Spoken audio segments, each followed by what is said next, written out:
Recently, I was looking for a new lens to use with my Sony a7 IV and a7 III for indoor talking head videos, and I couldn't decide between the 35mm f1.8 and the 20mm G f1.8. In this video, we're going to compare the two for talking head videos, and we're going to show what the perspective difference between the two of them and what the different looks you can get for a talking head video would be. The lenses are pretty close in price. The 35mm retails for $750 and the 20mm retails for $900. The 20mm is technically a part of the G series, so you get this aperture ring that you can spin, and you also can turn clicking the aperture off and on. It also has an autofocus manual focus switch on the side and the hold button. The 35mm does not have the aperture ring, but it does have the focus hold button, and it does have an autofocus manual focus switch as well. Both of them have very comparable autofocus performance and sharpness. The 35mm offers a slightly greater magnification, while the 20mm will give you a wider perspective, so if you're filming in a smaller room, it'll be a better choice for you. I found that I prefer the 35mm for my style of shooting inside. I have a room that's about 14 feet wide. A lot of people are filming in like an 11-foot by 11-foot room for doing indoor YouTube videos or vlogs, and I think in that case, you would definitely want to get this 20mm lens and not the 35mm. But if you have a little bit more space and you want your background to be a little bit more compressed, then the 35mm is a great option. Now for this shot, we're using the 20mm f1.8.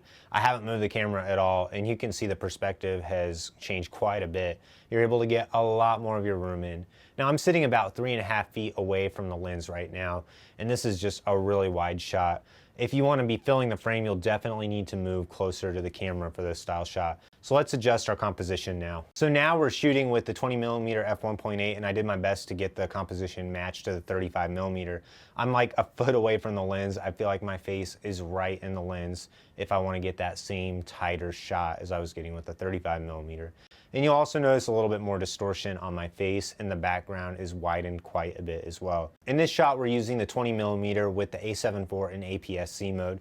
So you see with this shot, we're able to get a shot pretty similar to the 35mm, although the background isn't quite as separated from me. But having this APS-C mode on the camera with this lens gives you two great setups. You can go really wide, or you can go just a little bit tighter at 35mm, all by just pressing one button inside of the camera. So if you want to get a slightly tighter background and not have as much distortion, and you're not going for the widest shot possible, then the 35mm is definitely a much better option.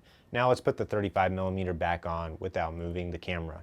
So for this shot, I'm back on the 35mm lens with the camera about where I had the 20mm lens. So if you want to get just a talking head only shot, you're still able to get the 35 really close, get really good separation from the background, and have just an awesome looking shot. In my opinion, both lenses look equally good in terms of sharpness and depth of field, although the 35 gets you a little bit more compression, a little bit more background separation. So with the 20mm lens, you're going to get a little more versatility using that crop mode if you want to get a wide or a slightly tighter shot. But with the 35mm lens, if you use it in the APS-C mode, you're going to get about a 50mm equivalent, which is probably too tight for most indoor self-filming. So with the two lenses compared for the way I like to shoot, I prefer the look of the 35mm lens at f1.8 in full frame mode to using the 20mm in APS-C mode and losing a little bit of depth of field. You lose a little bit of versatility not having that wide 20mm, but I just like the look of the 35 a little bit better, and I have several zoom lenses that can handle 20mm. Now one cool thing that you can do with the 20mm is you can adjust the perspective a little bit, and you can get a nice medium shot that's harder to get on the 35mm in a tighter indoor environment.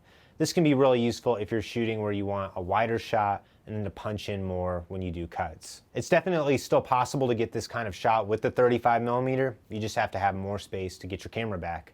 Here's a test of using a 35mm on the switch pod with my arm fully extended in vlogging mode. And here's a comparison using the 20mm with my arm fully extended in vlogging mode. So let's tie it all together. These two lenses are very similar in terms of color, sharpness, and overall look. I think they're both really hard to beat, but it's all a matter of what perspective do you want. Do you want more of your background in the shot and your face to be a little bit more distorted, or do you want a little bit more compression that the 35mm has to offer? Now don't get it confused, it's not going to get you into 50mm or 85mm territory of compression, but it's going to give you a little bit better separation in an indoor shot like what I'm using right now. So which lens should you get? If you're filming in a tight room and you need to get as much in your shot as possible, I would get the 20mm lens because you can always put it in crop mode if you want to get a little bit tighter. If you're like me and you have a slightly larger room and you have the space to move your camera back a little bit further, and you're not comfortable with having the camera right in your face, then I would get the 35mm lens. You might also consider getting the 20mm lens if you're doing a lot of on-the-go vlogging and you want the background to be super blurry. So both of these lenses offer excellent image quality. The autofocus works flawlessly on both of them. I'm using eye tracking autofocus on the A7 IV right now, and it just works perfectly. The only difference between the two is that aperture ring and a little bit different perspective. So which do you prefer? Let me know in the comments down below what would be better for your setup. And if you found value in this video, give it a like and subscribe to my channel because I've got lots more great tech and camera content coming up. Also, I have links to purchase any of these lenses in the description below.